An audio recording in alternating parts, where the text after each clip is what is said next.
Šťastný. Co? Nic. Říkal jste, že váš muž byl šťastný?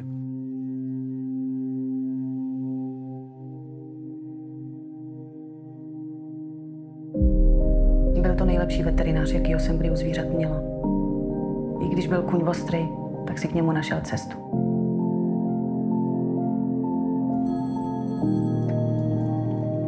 Ano?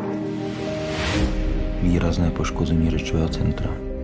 Váš muž se mi staral o zvířata víc než 10 let. Já vím, že tohle je strašný. Je to strašný. Jak víte, že to byla zrovna jeho žena a matka? Ta stará tady jednou udělala slušný výstup. Jak jsi to mohl udělat? Zvládli jsme horší věci, ne? To by tohle nepřipadá dostatečně hrozný. Bylo to pro ně těžký. Ale bude zase mluvit. Vůbec mě k němu nechtěla pustit.